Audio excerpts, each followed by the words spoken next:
Hello, welcome to angels food and craft. ഇനി നമുക്ക് എളുപ്പത്തിൽ തയ്യാറാക്കാൻ പറ്റിയ ഒരു വാഴക്കൂമ്പ് വെച്ചൊരു കട്ട്ലേറ്റ് റെസിപ്പി ആയാലോ. അപ്പോൾ അതിനു വേണ്ടി നമ്മളിവിടെ ഒരു കുടപ്പൻ എടുത്തിട്ടുണ്ട്. അപ്പോൾ നമുക്ക് ഇതിൻ്റെ പുറമേ ഉള്ള കുറച്ച് പോർഷൻസ് ഒന്ന് മാറ്റിയിട്ട് വേണം ഇതെടുക്കാനായിട്ട്. എന്നിട്ടൊന്ന് കഴുകിയെടുത്തതിന് ശേഷം നമുക്ക് ചെറുതായി ഒന്ന് അരിഞ്ഞെടുക്കാം. ഇങ്ങനെ അരിഞ്ഞെടുത്തത് 1 ടേബിൾ സ്പൂൺ വെളിച്ചെണ്ണ ചേർത്ത് നല്ലപോലെ കൈകൊണ്ട് തിരുമ്മി എടുത്ത് വെച്ചതാണിത്. ഇതിപ്പോൾ ഏകദേശം ഒരു 2 കപ്പുണ്ട്. ഇനി നമുക്ക് കട്ട്ലേറ്റിൻ്റെ മിക്സ് ഒന്ന് റെഡിയാക്കി എടുക്കാം. അപ്പോൾ അതിനുവേണ്ടി പാൻ വെച്ച് അതിലേക്ക് എണ്ണ ചേർത്ത് കൊടുത്തിട്ടുണ്ട്. എണ്ണ ചൂടായി വരുമ്പോഴേക്കും ഇഞ്ചിയും വെളുത്തുള്ളിയും ചെറുതായി അരിഞ്ഞ് ചേർത്ത് കൊടുക്കാം. ഒരു ചെറിയ കഷ്ണം ഇഞ്ചിയും ഒരു 4-5 വെളുത്തുള്ളി അരിഞ്ഞതുമാണിത്. ഇതൊന്ന് വഴറ്റി ചേർക്കാം നമുക്ക് ആദ്യം. എന്നിട്ട് ഇതിലേക്ക് ഒരു പച്ചമുളക് അരിഞ്ഞതാണ് ഞാനിവിടെ ചേർത്ത് കൊടുക്കുന്നത്. നല്ല എരിവുള്ള പച്ചമുളക് ആയതുകൊണ്ടാണ് ഒരെണ്ണം ചേർത്ത് കൊടുക്കുന്നത്. കൂടെ തന്നെ ഒരു തണ്ട് കറിവേപ്പില കൂടി ചെറുതായി അരിഞ്ഞ് ചേർത്ത് കൊടുക്കാം. ഒന്ന് 1 മിനിറ്റ് വഴറ്റിയതിന് ശേഷം ഇതിലേക്ക് ഒരു വലിയ സവാള ചെറുതായിട്ട് അരിഞ്ഞത് നമുക്ക് ചേർത്ത് കൊടുക്കാം. എന്നിട്ട് നമുക്കിത് നല്ലപോലെ ഒന്ന് വഴറ്റി ചേർക്കാം.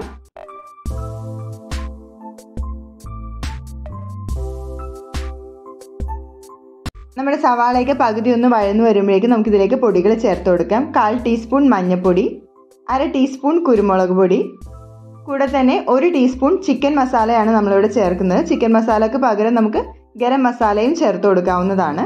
എന്നിട്ട് നമുക്കിതെല്ലാം കൂടി നല്ലപോലെ ഒന്ന് മിക്സ് ചെയ്ത് ചേർക്കാം. ഇനി നമുക്ക് നമ്മുടെ കുടപ്പൻ അരിഞ്ഞ് വെച്ചിരിക്കുന്നത് ചേർത്ത് കൊടുക്കാം. വീണ്ടും നമുക്ക് നല്ലപോലെ ഒന്ന് മിക്സ് ചെയ്ത് ചേർത്ത് കൊടുക്കാം.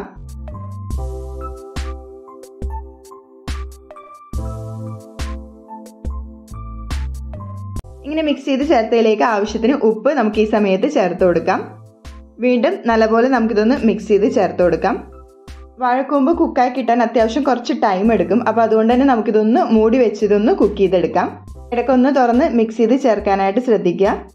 ലോ ഫ്ലെയിമിൽ വെച്ച് ഏകദേശം ഒരു 7 മിനിറ്റിൽ നമ്മുടെ വാഴക്കൂമ്പൊക്കെ നല്ലപോലെ കുക്കായി കിട്ടും. ഇനി നമുക്കിതിലേക്ക് ഉരുളക്കിഴങ്ങ് വേവിച്ചത് ചേർത്ത് കൊടുക്കാം. അപ്പോൾ നമ്മൾ 2 ഉരുളക്കിഴങ്ങാണ് വേവിച്ച് ഉടച്ച് വെച്ചിരിക്കുന്നത്. ഇത് നമുക്ക് ചേർത്തിട്ട് വീണ്ടും നല്ലപോലെ ഒന്ന് മിക്സ് ചെയ്ത് ചേർത്ത് കൊടുക്കാം.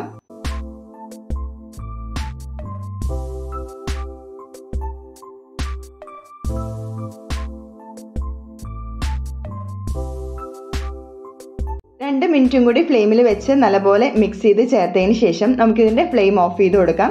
എന്നിട്ട് ചൂടാറാനായിട്ടൊന്ന് മാറ്റി വയ്ക്കാം. ചൂടാറിയതിന് ശേഷം നമുക്ക് കൈകൊണ്ട് നല്ലപോലെ ഇതൊന്ന് കുഴച്ച് ചേർക്കാം. ഈ സമയത്ത് നമ്മുടെ ഉരുളക്കിഴങ്ങൊക്കെ ഫുള്ളായിട്ട് ഉടയാനൊക്കെ ഉണ്ടെങ്കിൽ നമുക്ക് നല്ലപോലെ ഒന്ന് ഉടച്ച് മിക്സ് ചെയ്ത് ചേർത്ത് കൊടുക്കാം. ഇനി നമുക്കിത് കട്ട്ലേറ്റിൻ്റെ ഷേപ്പിലൊന്ന് പിടിച്ചെടുക്കാം. അപ്പോൾ ആദ്യം ഇതുപോലെ കയ്യിൽ വെച്ച് ഒന്ന് ബോളാക്കിയിട്ട് ഇതേപോലെ പ്രസ് ചെയ്തെടുക്കുകയാണ് ചെയ്യുന്നത്. നമുക്ക് ഇഷ്ടമുള്ള ഷേപ്പിൽ ഇതേപോലെ പിടിച്ചെടുക്കാവുന്നതാണ്. ഇതേപോലെ കുഴച്ചെടുക്കുമ്പോൾ നമ്മുടെ കട്ട്ലേറ്റിൻ്റെ മിക്സ് ലൂസായിട്ട് തോന്നുകയാണെങ്കിൽ കുറച്ച് ബ്രെഡ് പൊടിച്ചത് കൂടി ചേർത്താൽ മതിയാകും. അതുപോലെ തന്നെ പിടിച്ചെടുക്കുമ്പോഴും ലൂസായിട്ട് തോന്നുകയാണെങ്കിൽ നമ്മൾ എല്ലാം പിടിച്ചതിന് ശേഷം ഒരു 10 മിനിറ്റ് ഫ്രിഡ്ജിൽ വെച്ചിട്ട് എടുത്താൽ മതിയാകും. ഇപ്പോൾ നമ്മുടെ കട്ട്ലേറ്റ് എല്ലാം തന്നെ പിടിച്ചെടുത്തിട്ടുണ്ട്. ഇനി നമ്മുടെ കട്ട്ലേറ്റിൻ്റെ കോട്ടിങ്ങിന് വേണ്ടി ഒരു മുട്ട നല്ലപോലെ ബീറ്റ് ചെയ്ത് ഇവിടെ നമ്മൾ എടുത്തിട്ടുണ്ട്. അതോടൊപ്പം തന്നെ 4 ബ്രെഡ് സ്ലൈസ് നല്ലപോലെ ഒന്ന് പൊടിച്ച് നമ്മളിവിടെ എടുത്തിട്ടുണ്ട്. ഇനി നമ്മൾ ഓരോ കട്ട്ലേറ്റ് ആയിട്ട് എടുത്തിട്ട് നമ്മൾ ഈ മുട്ട ബീറ്റ് ചെയ്തതിൽ ഒന്ന് ഇതേപോലെ ഒന്ന് കോട്ട് ചെയ്ത് കൊടുക്കാം. എന്നിട്ട് നമുക്ക് നമ്മൾ ഈ ബ്രെഡ് ക്രംസിൽ ഇട്ട് ഒന്ന് നല്ലപോലെ ഒന്ന് റോൾ ചെയ്തെടുക്കാം. ഇനി മുട്ട യൂസ് ചെയ്യാത്തവരാണെങ്കിൽ മുട്ടയ്ക്ക് പകരമായിട്ട് നമുക്ക് ഇച്ചിരി കോൺഫ്ലോറും വെള്ളവും കൂടി ചേർത്തൊരു മിക്സ് റെഡിയാക്കി എടുത്താൽ മതിയാകും. ഇപ്പോൾ ആദ്യത്തെ നമ്മൾ നല്ലപോലെ റോൾ ചെയ്തെടുത്തിട്ടുണ്ട്. ഇതേപോലെ തന്നെ നമുക്ക് എല്ലാം ഒന്ന് റോൾ ചെയ്തെടുത്ത് വെക്കാം.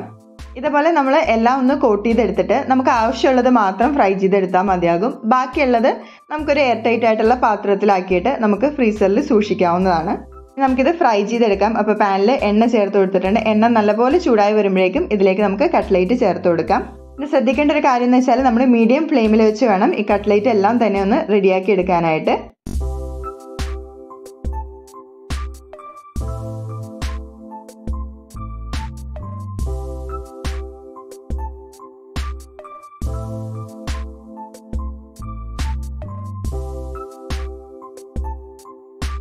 ഇപ്പോൾ നമ്മുടെ കട്ട്ലേറ്റ് ഒക്കെ ഇവിടെ റെഡി ആയിട്ടുണ്ട്. ഇനി നമുക്കിതൊന്ന് എണ്ണയിൽ നിന്ന് കോരിയെടുക്കാം.